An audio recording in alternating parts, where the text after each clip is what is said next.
오늘의 시편의 표제가 다윗의 시라고 되어 있어요. 인도자를 따라 현악에 맞춘 노래, 시편 전체 현악에 맞춘 노래들이 한 대여섯 편이 되죠. 현악기는 가냘픈 선율에 좀 더 애절한 느낌을 줍니다. 그래서 이 바하의 지선상의 아리아 같은 이 곡들을 이렇게 들어보면 낮은 지선이 가장 낮은 굵은 선이죠. 그러면서도 애절한 느낌을 줍니다. 그처럼 그 환경은 어렵고 힘들고 엄중한 상황이지만 그러나 그의 간구는 오히려 애절한 마음을 담고 있다. 이렇게 우리가 이해해 볼 수가 있겠습니다. 이 표제어는 이 시편의 배경이 되는 내용이 나와 있지 않아요. 그렇지만 6절에 보면 왕권이 계속 지속되기를 원하는 요청입니다. 이런 것으로 봐서 어쩌면 다윗이 왕 위에 오른 이후에 그 왕위를 왕권을 내 위기 그냥 빼앗겼던 상황이 아닌가. 하여튼 자신의 그런 어떤 위기 상황, 왕권이 흔들리고 왕권을 내려놓고 예루살렘을 떠나야 하는 그런 상황을 추측합니다.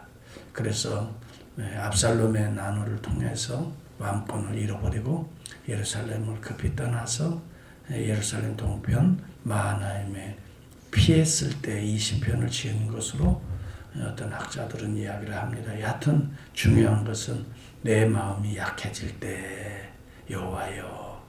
1절에 보면 2절에 보면 그런 내용이 나옵니다. 내 마음이 약해질 때 땅끝에서부터 주께 부르짖어오리니. 땅끝이라고 하는 것은 어떤 공간적인 땅끝이 아니라 내 인생 전체를 내 태어날 때부터 지금까지를 되돌아보면서 하나님 앞에 부르짖는 그런 고백이 될 수 있을 것 같습니다. 나보다 높은 바위에 나를 인도하소서. 나는 내 바위 스스로 올라가서 안전한 곳에 처할 수 없으니 주님 나를 올려주셔서 그 바위 위에 견고하게 세워달라고 간구하고 있습니다. 이 상황은 정말 절박하고 또 그의 간구를 들어보면 애절한 마음이 들어갑니다. 예를 들어서 집에 화재가 나서 급히 울부짖으며 바깥으로 나갔는데 결국 그 집안은 다 타버리고 마는, 그래서 오갈 데 없는, 그래서 급히 피신한 그런 상황에 절박함이 묻어있는 시편이라고 볼 수가 있겠습니다. 내 마음이 약해질 때에 땅끝에서부터 주께 부르짖으오니. 약해지다는 말은 기력이 쉬하다, 실신하다 이 말입니다. 내가 아무 기력이 없습니다. 내 힘으로는 일어설 수가 없습니다. 나는 실신할 정도입니다. 나의 모든 힘은 다 쇠진해버리고 말았습니다. 이런 상황에 다윗은 하나님을 향하고 있습니다. 그래서 주님만이 나의 피난처시고 3절에 보면 원수를 피하는 견고한 망대심, 나를 파괴하고 내 가정을 파괴하고 내 교회를 파괴하고 하나님의 나라를 파괴하는 이런 원수들의 이런 참 이것을 피하는 견고한 망대는 우리 주님밖에 없습니다. 주님만이 나의 피난처이십니다. 그래서 주의 이름을 부르는 것입니다. 여호와여, 내 힘은 쇠잔했으니 나를 바위 위에 올려주소서. 내 스스로는 올라갈 수가 없습니다. 내 스스로 이런 구렁텅이 위에서 나는 빠질 수밖에 없습니다. 주님, 나를 올려주소서 하면서 간절한 마음으로 하나님을 향하고 있습니다. 여러분, 우리가 이렇게 내가 연약했을 때 내가 할 수 있는 일이 아무것도 없다라고 느껴질 때, 그런 때가 우리의 삶에도 종종 있습니다. 그때 우리가 주님을 향할 수 있다는 것이 얼마나 감사한지요. 그리고 그는 주의 장막 안에 내가 머물겠습니다. 그렇게 말해요. 자기가 거하던 왕국은 다 타버리고 말았습니다. 탔다는 말은 물질적인 걸, 화제를 의미하는 게 아니라 자기 아들 압살롬에 의해서 왕권이 다 무너졌다는 것을 의미합니다. 그리고 얼마나 수치스럽습니까? 자기의 명예가 다 불타버린 그을린 명예가 되어버렸고 세상의 많은 사람들의 자식이 아버지를 왕권을 탈환해서 지금 왕자에 앉았대. 아버지는 비참하게 도망가는 신세가 되었대. 여러분 얼마나 부끄럽고 상스러운 일들이 일어나고 있습니까? 차라리 죽고 싶은 마음이 들 수도 있겠습니다. 그렇지만 그는 주님의 장막 안에 머물겠습니다. 오히려 하나님의 품을 더 파고 들어갔습니다. 이것이 다윗이 위대한 점입니다. 여러분 많은 사람들은 힘들고 어려울 때마다 자기의 생을 포기하고 아니면 분노로 일관하고 아니면 누구의 탓으로 돌리고 하면서 오히려 자신의 영혼을 망가뜨립니다. 우리가 어리석기 때문에 그렇게 가기가 참 쉽습니다. 그런 우리의 연약한 존재입니다. 그럼에도 불구하고 주님의 장막을 파고든다는 것은 이건 대단한 믿음입니다. 흔들리지 않는 믿음입니다. 견고한 바위 위에 자기 자신을 올려놓는 일입니다. 얼마나 아름다운 모습인지요. 오히려 다윗의 영성은 왕궁에 있을 때가 아니라 쫓겨날 때였습니다. 이것은 다윗만을 말하는 것이 아니겠죠. 우리들도 마찬가지입니다. 여러분 평안할 때에 잘 될 때에 우리의 영성은 나태해질 수밖에 없습니다. 그러나 어려울 때 하나님이 던져버리신다고 느껴질 때에 오히려 우리는 믿음으로 영성을 회복할 수가 있는 것입니다. 주님의 장막 안에만 머물러기만 하면 여기 4절을 보면 내가 영원히 주의 장막에 머물며 내가 주의 날개 아래 피하리이다. 여러분 주의 장막이라는 것은 하나님의 몸을 가리킵니다. 하나님의 몸 안에는 모든 것이 다 들어가 있습니다. 우리의 죄를 사할 수 있는 번제단이 있습니다.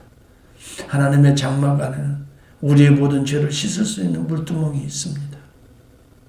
하나님의 장막 안에는 내가 육신적으로는 굶주려도 굶주린 내 영혼, 갈급한 내 영혼을 먹일 수 있는 제사장들이 먹을 수 있는 떡상이 있습니다.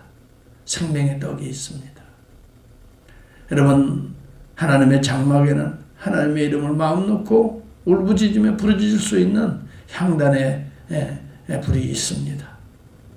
그리고 내 어두운 마음을 비춰줄 수 있는 하나님의 장막에는 등대가 있습니다.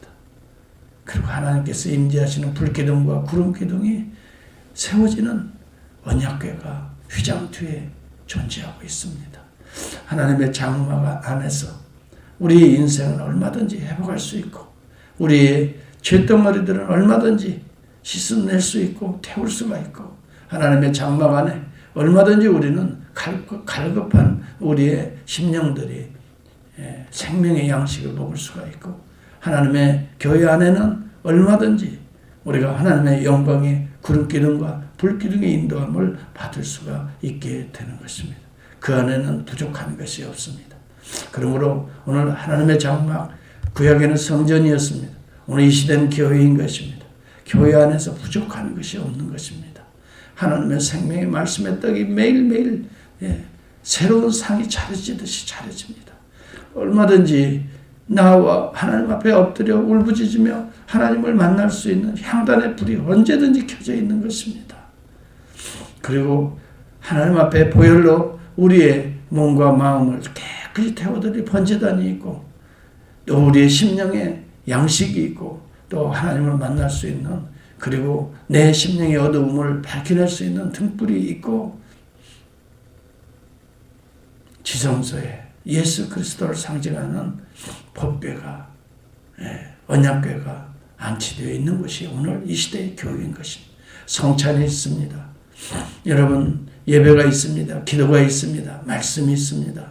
얼마든지 하나님의 장막에 머물러서 우리는 하나님의 놀라우신 은혜를 덧입을 수 있는 이 장막을 우리에게 허락해 주신 것이 얼마나 감사합니까? 이것을 아는 자는 장막으로 피합니다.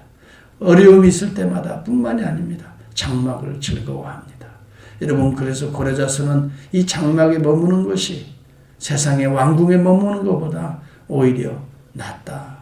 왕궁에서 첫날을 머무는 것보다 세상의 화려한 첫날보다 여호와의 장막의 성전에 문지기로 있는 것이 오히려 좋습니다. 이렇게 장막을 오늘 하나님의 교회를 사랑했던 것입니다. 교회는 외형이 아닙니다. 오늘 교회를 통해서 이루어지는 하나님의 영적인 역사들을 사모해야 됩니다. 매일매일 쏟아지는 하나님의 말씀을 사모할 수 있어야 됩니다.